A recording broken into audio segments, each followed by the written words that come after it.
un Big Mac, ça va être moins cher qu'une salade ou bien que des aliments sains. Mais comment tu veux que les gens Ouais. ils puissent réduire leur rapport au sucre? Quelque part, entre guillemets, c'est pas leur faute. Tu regardes la télé, tu vois pas des pubs pour de la salade. Tu vois des pubs pour des gens qui sont en bonne santé et tout ça. Oui, en tout cas, merde, qui ont un corps qui a l'air de bien travailler, mais on te parle beaucoup de sucre. Comment s'extirper un petit peu de tout ça? C'est compliqué un petit peu, non? Bah, écoute, alors ce que tu dis, oui, la notion d'addiction à l'alimentation n'est pas issue de n'importe où, d'accord? Depuis 2009, hein, ça a été prouvé aux États-Unis et ça a été validé par la communauté scientifique française en 2017. Donc ça, c'est clair et net, vous trouvez en ligne, hein, vous tapez échelle d'addiction à l'alimentation, vous verrez, vous pouvez même faire un test, d'accord? Bien évidemment, tout ce qui est sucré et gras, d'accord?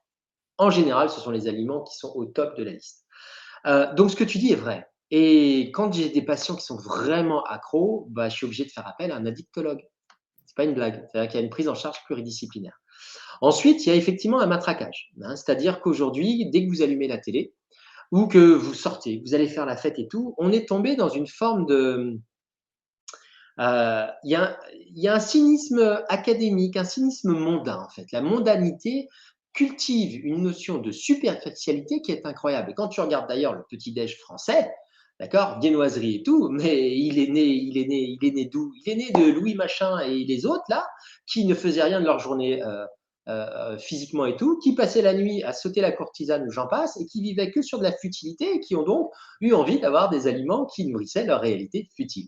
D'accord. Donc, on a eu ces aliments-là. Oui, oui, tout à fait. Le problème, c'est que c'est un peu comme aujourd'hui. Hein, comment te dire, le pauvre paysan et tout, il voit la façon de vivre aussi superficielle. Enfin, moi, ça ne m'attire pas, mais bon, après, on est tous différents. Mais il n'a qu'une envie, c'est de faire pareil.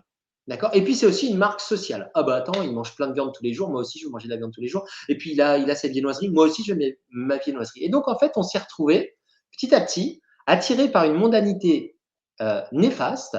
Et les gens ont, si tu veux, une addiction biologique réelle, mais ils ont, je dirais, un manque d'autonomie psychique énorme. D'accord. Ils veulent ressembler aux voisins. Ils veulent être reconnus. Donc, ils veulent avoir soit des vêtements de marque, soit avoir le même alcool, ou recevoir les gens avec la dernière recette de Top Chef, même si c'est bourré de sucre et de graisse, tu vois.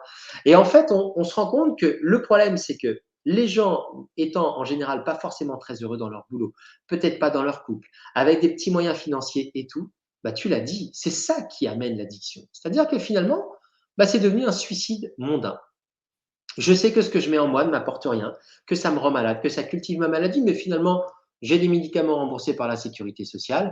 On me dit que je ne peux pas m'en sortir, bah donc je vais profiter de la vie, je vais prendre du plaisir où je peux. Voilà. Mon Dieu, je vous demande de retrouver cette puissance de réforme en vous. Parce qu'en fait, on vous la met en douce. On vous met, excusez-moi, je vais être vulgaire, mais on vous le met avec le gant, la vaseline et un sourire. Et en fait, le seul moyen de s'en sortir, si tu veux, c'est se rendre compte que derrière tout ça, il n'y a qu'une envie, c'est de faire du business sur la maladie. Donc, vous devez absolument acquérir une autonomie. Et comment on fait? En s'éduquant.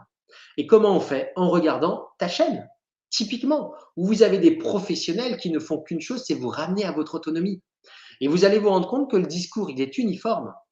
Votre autonomie va dépendre de vous, de votre intention, du fait de passer plus de temps à faire vos études, à analyser ce que vous mangez, le pourquoi du comment, que de regarder une série Netflix, d'accord?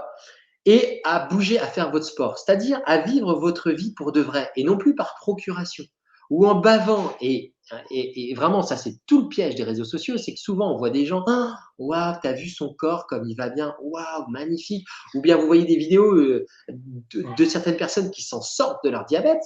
Et le problème, c'est que vous oubliez, parce que c'est pas mis en vidéo, tous les moments où elle a dû se battre, où elle a échoué, où elle s'en est voulu, où elle a pleuré, où elle a fait sa crise d'hypo ou d'hyper, etc.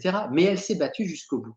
Et moi, j'aimerais, tu vois, et c'est pour ça que je te remerciais lors de la première vidéo, c'est qu'il faut plus de monde autour de cette communauté diabétique où ceux qui s'en sortent ne sont pas dans une prétention, et ils le sont rarement d'ailleurs, mais soit dans un partage, et que ceux qui n'y sont pas, ceux qui sont plutôt dans la défaite cumulée, arrêtent de s'auto-saboter.